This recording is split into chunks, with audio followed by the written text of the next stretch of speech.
Live talk full of entertainment. अस्सलाम वालेकुम नाजरीन, आपका होस्ट उस्मान रज़ाक आपकी खिदमत में हाजिर है और आप देख रहे हैं लाइव टॉक। पूरे पाकिस्तान में सियासी गहमा गहमी पूरे उरूज पर है और इलेक्शन के हवाले से लोग MNA MPA जो जितने भी हैं वो कैंपेन पे भरपूर हिस्सा ले रहे हैं, लोगों के घरों तक जा रहे हैं। तो उसी हवाले से आज मैं एक ऐसी शख्सियत के साथ मौजूद हूँ जो किसी तारीफ़ के मोहताज नहीं है।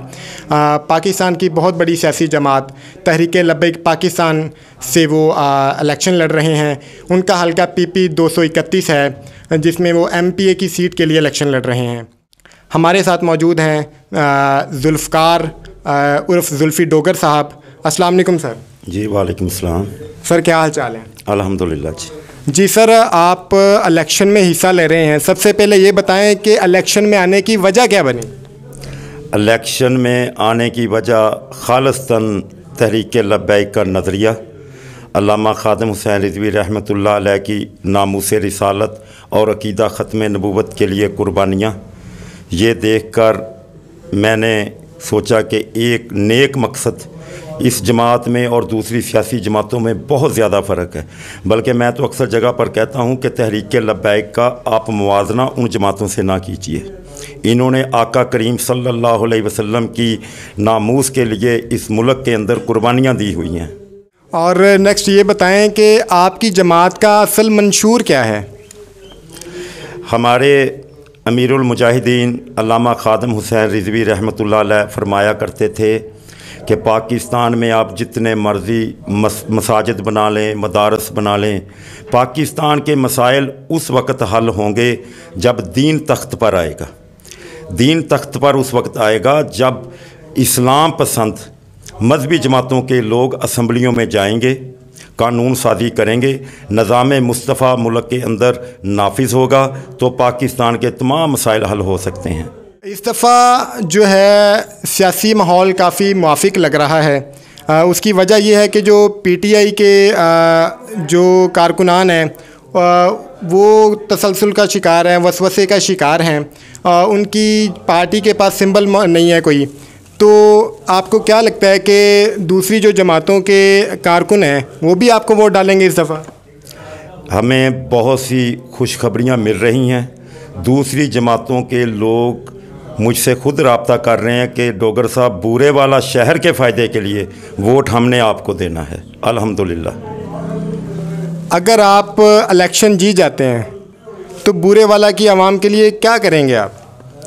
सबसे पहले तो अल्लाह ताला हमें इज़्ज़त दे तो आम आदमी, मेरे शहर का वोटर सपोर्टर, किसी ने मुझे वोट दिया है नहीं दिया, लेकिन किसी भी बुरे वाला के शहरी की सरकारी दफातर में इज़्ज़त नफ्स मजरूर नहीं होगी, एहतराम दिया जाएगा। यही मुतालबा होगा मेरा जब अल्लाह ताला मुझे असम्बली में भेजता है कि मेरे शहर का आदमी किसी भी दफ्तर में जाएगा तो वो पुराने रवायती वो माजी वाला सिस्टम हम ख़त्म करेंगे। अगर आप इलेक्शन जीतते हैं तो काफ़ी लोगों से हम सुनने में आया है कि ये जो तहरीक है आपकी तहरीक लब्बैक, ये नून लीग के साथ मिल जाएगी। इस बात में कितनी सच्चाई है? नहीं जी, इस बात में तो कोई सच्चाई नहीं। हमारे तहरीक लब्बैक के अमीर हाफ़िज़ साद हुसैन रिज़वी साहब के जिन्होंने बयानात नहीं सुने वो लोग ये बात कह देते हैं। इस वक्त जितनी तनकीद हाफ़िज़ साद हुसैन रिज़वी साहब नून लीग पर कर रहे हैं, पाकिस्तान में उतनी तनकीद तो PTI वाले भी नहीं कर रहे। बिल्कुल ऐसा ही है, मैंने खुद उनके बयान सुने हैं। तो उन्होंने कहा है कि एक बंदा जेल में है तो उसके बारे में हम क्या बात करें, जो मैदान में हम उनके बारे में बात करते हैं।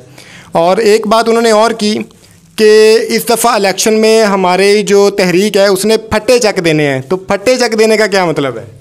अल्हम्दुलिल्लाह जी, मुल्की सर्वे, बैनुल अक़वामी सर्वे वाज़े तौर पर कह रहे हैं कि तहरीक लब्बैक पाकिस्तान में पहले नंबरों पर है और तहरीक लब्बैक की क़यादत ने यह तहैया किया हुआ है कि हमने इस मरतबा अपना वोट चोरी नहीं होने देना।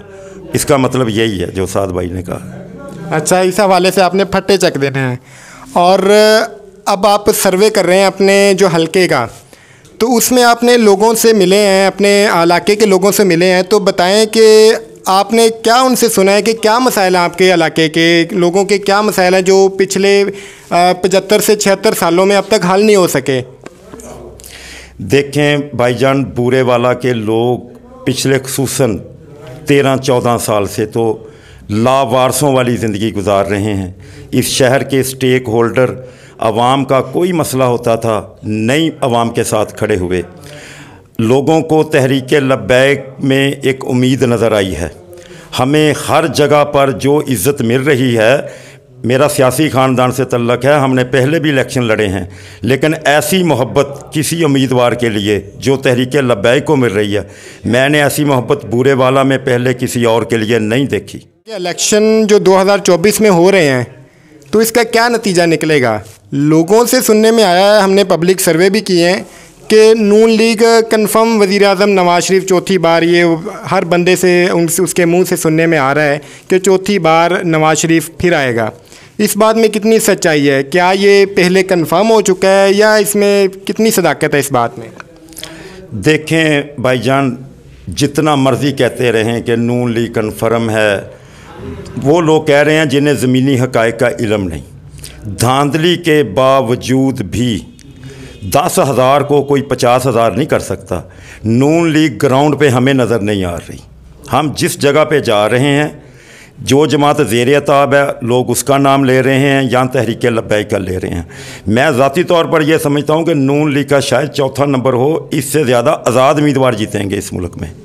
आखिरी जो इलेक्शन हुआ था 2018 में, उसमें तहरीक लब्बैक पाकिस्तान जो थी वो तीसरी बड़ी जमात थी वोट लेने के हवाले से। तो इस बार आप क्या देखते हैं, कौन सा नंबर आएगा आपका? देखिए भाईजान, ये 2024 है, वो 2018 था। हमारी जमात नई थी, तहरीक बहुत से मसाइल से गुजरी थी, गिरफ़्तारियाँ, नज़रबंदियाँ, जेलें, हथकड़ियाँ। 6-7 माह हुए थे हमारी तहरीक को बने हुए। वो पहला इलेक्शन था, ज़ाहिर है पहला इलेक्शन हो, वो कारकुनान को भी वो एक्सपीरियंस नहीं होता। इस मर्तबा अल्हम्दुलिल्लाह हमारी तहरीक ने हर काम बहुत ऑर्गेनाइज तरीके से किया है। इस मर्तबा हम पाकिस्तानी कौम को इंशाअल्लाह ताला बहुत बड़ी खुशखबरी मिलेगी। बहुत ज़्यादा तहरीक लब्बैक, कम अज़ कम इन सब से जिनके बारे में बातें हो रही हैं, ये PDM की जो जमातें हैं जितनी भी, तहरीक लब्बैक इनसे ज़्यादा सीटें लेगी। 2018 के इलेक्शन के हवाले से अगर आप देखें, 2024 का इलेक्शन हो रहा है, तो आपकी तैयारियां कितनी मुख्तलिफ हैं पिछले इलेक्शन के हवाले से? जी बहुत फ़र्क है। मैंने पहले अर्ज़ किया, उस वक़्त हमारी जमात नई थी, बहुत सी जगहों पर उस वक़्त हमारा कैंडिडेट ही नहीं पहुंच सका था, लोगों को इल्म नहीं था। इस मर्तबा इस शहर की ये पोजीशन है, आप सर्वे कर लें, सहाफ़ी हैं, दूसरे उम्मीदवारों के पास कोई लोग टाइम लेने के लिए नहीं आ रहे, जलसों का, कार्नर मीटिंग का, और तहरीक लब्बैक के उम्मीदवारों के पास फुर्सत नहीं है। हमारे रोज़ाना 4 से 5 प्रोग्राम हो रहे हैं और इतने लोग टाइम लेने के लिए आ रहे हैं कि हम सोच रहे हैं कि 8 तक हम इन लोगों को कैसे मैनेज करेंगे। ये बताएं कि आप अपने हलके में जाते हैं तो वहाँ पे आपकी जमात के वोटर्स तो डेफिनेटली बहुत ज़्यादा हैं, तो दूसरी जमातों के जो सपोर्टर हैं या उनको जो वोट डालते हैं, तो आपको क्या लगता है कि वो आपसे कितना मुतासर हो रहे हैं, आपकी जमात से कितना मुतासर हो रहे हैं? बहुत ज़्यादा। जिस जगह भी हमारा प्रोग्राम हो रहा है, उसके बाद हमारे मकामी ज़िम्मेदारों को दूसरी जमातों के लोग आकर मिलते हैं। वो कहते हैं कि जी जो आपका उम्मीदवार इस शहर के बारे में बात कर रहा है, इससे पहले हमने किसी और के मुंह से ये बात नहीं सुनी। बूरे वाला के लोग बहुत ज़्यादा हमें मोहब्बत दे रहे हैं और इंशाअल्लाह ताला 8 फरवरी को हमें पूरा यकीन है कि तहरीक लब्बैक बूरे वाला से जीतेगी। देखें भाई, तहरीक लब्बैक ही वो जमात है और अवाम ये जान चुके हैं। जब भी कोई इस मुल्क में कुदरती आफत आई, माजी में सैलाब आया, तो सिर्फ़ तहरीक लब्बैक थी जिसने अपनी क़यादत के हुक्म पर पूरे पाकिस्तान में सैलाब मुतासरीन के लिए कैंप लगाए और हमारे अमीर मोहतरम हाफ़िज़ साद भाई ख़ुद बलूचिस्तान और पंजाब, जनूबी पंजाब और सिंध के दूर दराज इलाकों में इमदाद लेकर पहुँची है। ये एजाज़ सिर्फ़ और सिर्फ तहरीक लब्बैक को है इस मुल्क के अंदर कि उसने अपने पाकिस्तानी भाइयों को मुसीबत में तनहा नहीं छोड़ा।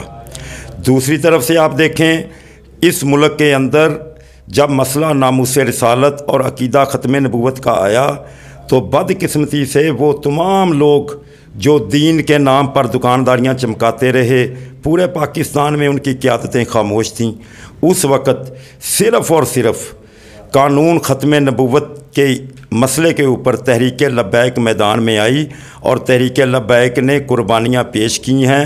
तहरीक लब्बैक इसके ऊपर बहुत ज़्यादा कुर्बानियाँ पेश करके पूरे पाकिस्तान के मुसलमानों की तरफ से तहरीक लब्बैक ने वो काम किया है जो तमाम मुसलमानों का था।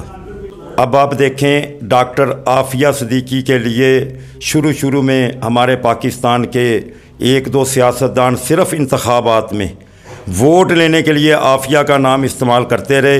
इलेक्शन गुजर गए, डॉक्टर आफिया को सारे भूल गए। और ये डॉक्टर आफिया की बहन भी तस्लीम कर रही है कि उनके लिए जो आवाज़ अमीर तहरीक लब्बैक हाफ़िज़ साद हुसैन ने उठाई है वो किसी और ने नहीं उठाई। अभी हाल ही में इस्लामाबाद के अंदर बलूचिस्तान से लोग आकर बैठे हुए हैं कैंप लगाकर, जिनके बच्चे लापता हो चुके हैं और उनका पूछने वाला कोई नहीं। तहरीक लब्बैक इस मुल्क की वाहिद जमात है, वहाँ पर पहुँची है, उनके साथ खड़ी हुई है, उनकी आवाज़ के साथ आवाज़ मिलाई है। बल्कि यहाँ पर मैं आपको एक और बात कह दूँ कि पिछले दिनों सियालकोट के अंदर वाक़या हुआ, उस्मान डार की वालदा के साथ जो हुआ, पूरे पाकिस्तान में एक ही सियासी लीडर है कौमी सतह का जिसने बयान दिया कि इज़्ज़तें माएँ बहनें सब की साझी होती हैं।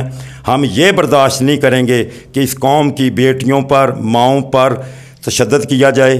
और फिर उस्मान डार की वालदा ने भी शुक्रिया अदा किया है। उसने कहा जी एक ही लीडर है पूरे पाकिस्तान में जिसने हमारे लिए आवाज़ उठाई और अल्हम्दुलिल्लाह तहरीक लब्बैक को फ़ख्र है कि वो हमारे अमीर हाफ़िज़ साद हुसैन रिज़वी साहब हैं।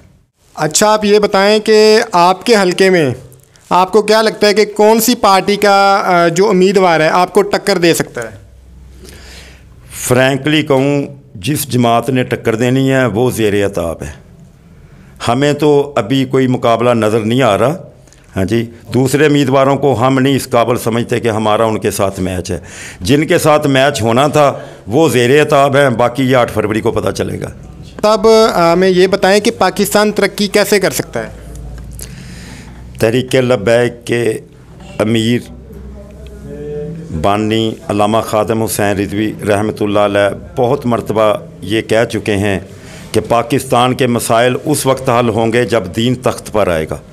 इस मुल्क को बार बार आज़मा लिया, सियासी जमातों ने भी अवाम को बहुत से वादे किए, लेकिन बाद में हालत हमारे सामने है। 76 साल में जो इस मुल्क की हालत हो चुकी है। हालांकि देखिए, जो मुल्क मादनियात से माला माल हो, जिस मुल्क की ज़मीनों में अल्लाह रब्बुल इज़्ज़त ने ख़जाने दिए हों, तेल गैस मादनियात के ख़जाने हैं इस मुल्क में, लेकिन सिर्फ़ कमी क्या है? ईमानदार क़यादत की। निज़ाम मुस्तफ़ा आएगा तो इस मुल्क का मसले मसाइल हल हो जाएंगे। अच्छा, पिछले 76 सालों में पाकिस्तानी अवाम जो है ना गुर्बत में, और उनके जो अभी मसाइल हैं वो जो बहुत ज़रूरी मसाइल हैं, उनके जो एक ज़रूरत ज़िंदगी की ज़रूरी चीज़ें होती हैं वो उन तक रसाई नहीं है उनकी। हर चीज़ महंगी होती जा रही है। अगर आप इलेक्शन जीतते हैं तो आपके पास कोई ऐसे प्लान भी हैं या जस्ट इलेक्शन जीत के आपने अपना नॉर्मल जैसे सारे गायब हो जाते हैं वैसे गायब हो जाना है, या उनके गुर्बत ख़त्म करने के लिए, उनके जो ज़रूरी मसाइल हैं वो ख़त्म करने के लिए आपके पास कोई ख़ास प्लान मौजूद है या नहीं है? देखें भाईजान, तहरीक लब्बैक हुकूमत में नहीं भी है तो अपने पाकिस्तानी भाइयों को किसी मुसीबत में देख नहीं सकती। उसकी वाज़ेह मिसाल है कि जब सैलाब आया तो तहरीक लब्बैक की क़यादत और कारकुनान कई हफ्ते अपने घरों तक नहीं गए, उन सैलाब मुतासरीन में पहुँचे। वहाँ ईद तक हमारी क़यादत ने सैलाब मुतासरीन के साथ की है। अब आप खुद सोचिए कि एक जमात के पास इक़्तिदार नहीं है और अपनी कौम के लिए वो सड़कों पर है। जब इक़्तिदार आ जाएगा तो इंशाअल्लाह ताला पाकिस्तानी कौम की फ़लाह और बहबूद के लिए हर वो काम हम करेंगे जो कौम हमसे तवक्को रखती है। अच्छा, मैं आखिरी सवाल आपसे करूँगा कि जो आपकी जमात के कारकुन हैं वो तो ज़ाहिरी सी बात है आपकी जमात को ही वोट देंगे, आपको सपोर्ट करेंगे, और जो आपके मद्दे मुकाबल बाकी जमातों के सपोर्टर हैं उनको ऐसा कोई पैगाम दें कि वो आपकी जमात को वोट दें, आपको सपोर्ट करें। मेरा जी बूरे वाला के तमाम शहरियों से मेरी अपील है, देखें ये शहर 13-14 साल से कोई स्टेक होल्डर इसका वाली वारस नहीं बनता। इलेक्शन आते हैं, हर बंदा मैदान में आ जाता है जी, कोई उस जमात से कोई उस जमात से, लेकिन जब बूरे वाला को ज़रूरत होती है तो तहरीक लब्बैक के अलावा कोई भी लीडर मैदान में नहीं आया। इस शहर के अंदर मौजूदा DPO के आने से कबल 50-50 वारदातें एक दिन में होती रहीं। जो लोग आज इलेक्शन लड़ रहे हैं इन्होंने कभी एक बयान तक नहीं दिया। अवाम मरती रहे, अवाम आटे की लाइनों में लगी रहे, अवाम को बिजली के बिल ज़्यादा आ जाएं, ये तमाम लोग जितने हमारे मद्दे मुकाबल हैं इनकी जमातें हुकूमतों में रही हैं, इनके पास इक़्तिदार रहा है, लेकिन इन्होंने कभी भी अवाम के लिए कुछ नहीं किया। अपने शहर के लोगों के साथ ये कभी भी खड़े नहीं हुए। अल्हम्दुलिल्लाह हमारा माजी गवाह है, जब भी बूरे वाला को ज़रूरत पड़ी हम सबसे आगे खड़े हुए हैं। जी बहुत शुक्रिया। हमारे साथ मौजूद थे जुल्फ़कार अहमद उर्फ़ जुल्फ़ी डोगर साहब, जो PP 231 से तहरीक लब्बैक पाकिस्तान, जो पाकिस्तान की बहुत बड़ी जमात है तो उसकी तरफ से इलेक्शन लड़ रहे हैं, वो हमारे साथ मौजूद थे। तो मिलते हैं नेक्स्ट वीडियो में, तब तक के लिए अल्लाह हाफ़िज़।